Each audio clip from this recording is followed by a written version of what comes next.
Welcome to King Lizard's Game Lounge and my character customization video for Tom Clancy's Ghost Recon Wildlands.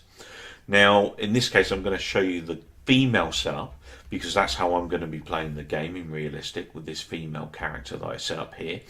And face choices, there's around about 10-11 on both sides of the fence, so male and female. You get over 20 choices basically in terms of how your character's face looks. I'll be honest, there wasn't a huge number of the faces on offer that particularly appealed to me. I felt that a lot of the ethnic faces were actually quite grim looking, quite brutal looking.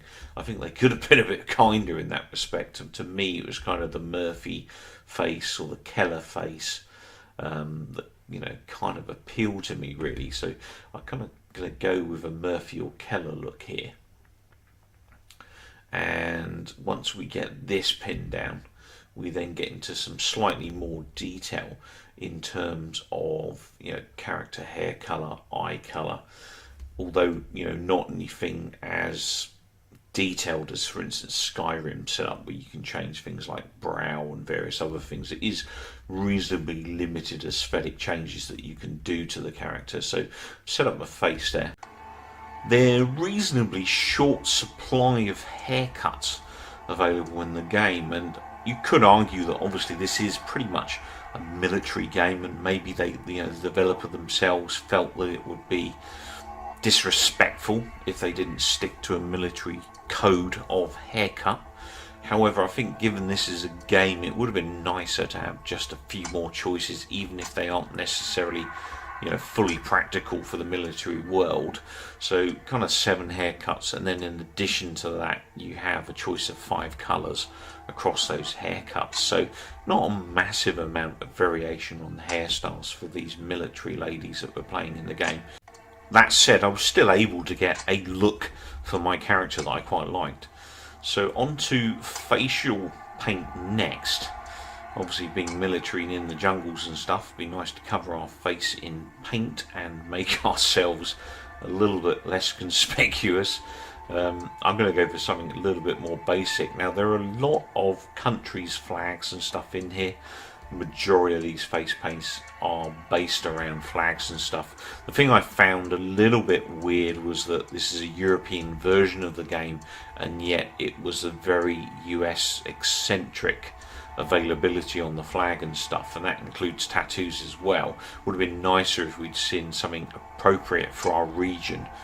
So that's the facial paint. A fair number of choices there, majority of which are based around flags. Like I said, I've gone for something more military-esque. And then on to tattoos. So right and left arm can be tattooed, and the right arm, there are 8 choices. On the left side, I think there's something closer to 12. Bit of favoritism for the left arm there, not sure why. But there's some nice tattoos here that can help give your character that little bit more of an edge if that's what you're looking for in terms of tattoos. I'm going to go ahead and tattoo the left and the right. Choose something a little bit more kind of tribal, so that I can blend in with the locals and some of these drug syndicates and stuff. That looks pretty cool. We'll go with that one. The tattoos that they put in the game are actually very, very detailed. I do like those. Look really cool. Now, this is where the character customization for Ghost Recon Wildlands blows open. There are just so many different choices from a clothes perspective for your characters and stuff, and the colours that you can set primarily for your tops. Some of your other choices of clothes aren't quite as extensive as they are for the tops, but there are a massive amount of choices that you can make for your character here. So I'm going to scroll through some of these just to give you guys an idea of what's available. So we kind of got a lumberjack look there. We've got not particularly very camouflaged either. We've got a whole bunch of t-shirts, and as you can see under each one as I go in, you'll see underneath there's a whole row of colour choices that you get for each of those particular tops. Some of them don't have colour choices, but the majority do. And there are still a fair few of the choices that are unlocked, which I'll quickly scroll through just to give you guys a bit of an idea. But once we've chosen our choice of top and the colour, I'm actually going to go for something that's more tank top orientated and set up my colour here. And then we go. That'll do nicely, a bit of camo. And then it's on to vests. So you can actually choose to have no vest. You can choose to have, you know, full-on vests with arms. You can, you know, choose to have something a little bit more subtle, like I've got there, where I'm carrying, you know, my odds and sods and my magazines and stuff. And then you've got a whole bunch of colour choices that you can set up for those, you know, various vests that are available for your character. So really did like the choice of vests and stuff, quite extensive for your character setup, as are the colour choices that you can set up as well.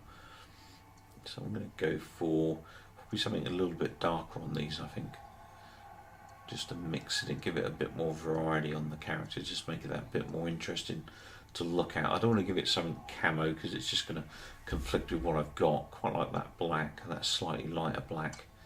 Going to go in with that, I think that'll do nicely. There are quite a good selection of pants on offer in the game. I'm actually going to go with these default pants that it's given me. I quite like these. They look very military, obviously with the knee pads and stuff, and there are quite an extensive number of different colours you can choose, of which I'm going to go for those. And then on to the footwear. Now, there are 3 more pairs of shoes, boots, trainers, whatever you want to call them, that are locked at the initial opening of the game. Obviously they'll unlock as you progress. In the meantime, I'm going to go for one of these 4 choices. Probably go for the hiking boots. I think they're going to look a bit more better on the character. And then you've got a number of different choices. Some of the choices don't look massively different. I think that's because they've already kind of drawn in the, you know, the mud on the boot, and therefore the colours don't look overly that different. So onto some eyewear now. I do wear Oakley's in the real world, so that is what I'm going to be going for. But if I have a quick zip through here to show these aviator glasses and stuff that these guys have got. Some of them are still locked, so there's still a few to unlock and sort of mess around with as you progress through the game. But I'm going to go for these Oakley's, something similar to the strikes I used to wear when I used to race, and I'm going to go for something a bit lighter colouring so you can see the eyes.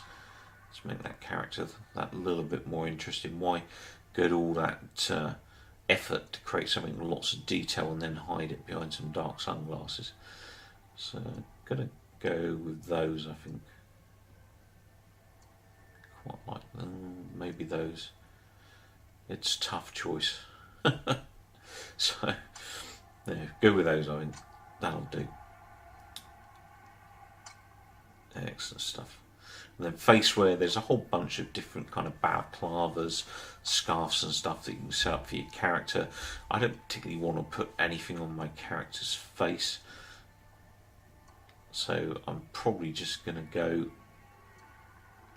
with no kind of facial covering. Got some weird gimp mask there. Rather modern looking mask. Quite like that, the look of that. That's not too bad. But again, some quite limited choices on colour on these. Some of them are very specifically just a particular configuration. There's also a cigar there. You can actually unlock that cigar through Ubisoft Club.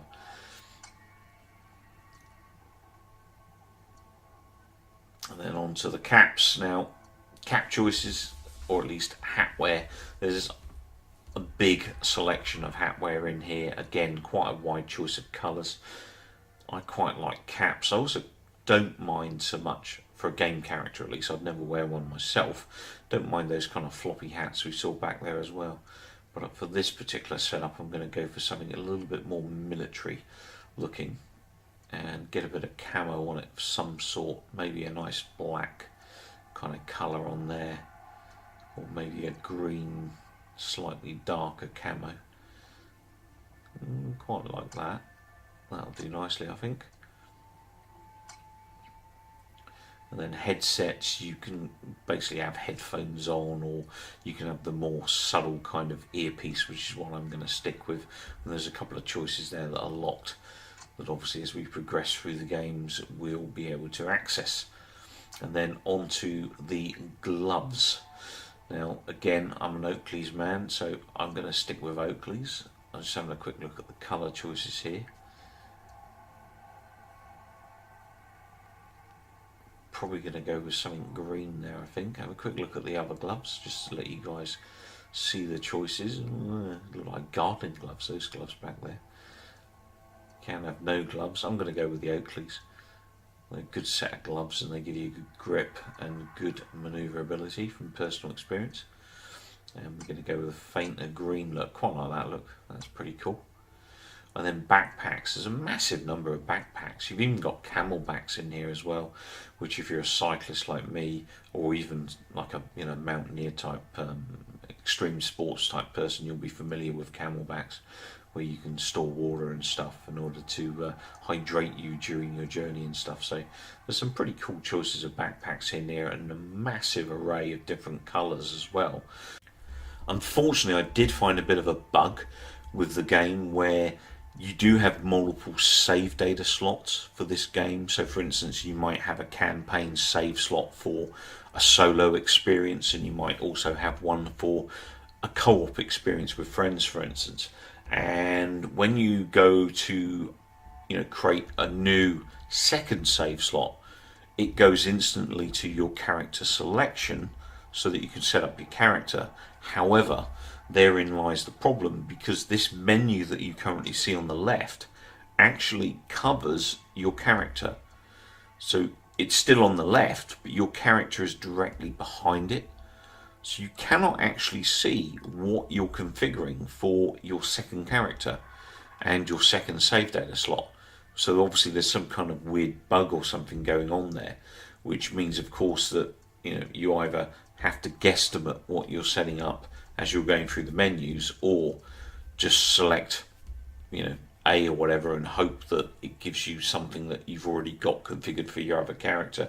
Obviously it's not very useful if you want to set something up specific for co-op and single player. Obviously something Ubisoft will address, I'm sure, but nevertheless it's a little bit frustrating that you can't do that at the moment. However, like I said, I'm sure they'll fix it. Now the final bit of configuration that we can do, or customization we can do, is on our backpacks. We can actually add a patch, and that patch can be anything from flags, there's skulls, there's animals, there's all kinds of stuff in here, and there's quite a few bits and bobs that are locked as well.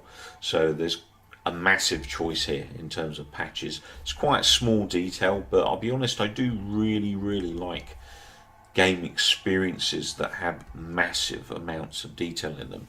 And Tom Clancy's Ghost Recon Wildlands does not fail to deliver on detail. On that note, I'll take this opportunity to say thanks for watching the video. Please be kind enough to click that like button and subscribe to the channel if you haven't already done so. Take care, keep well, and keep watching.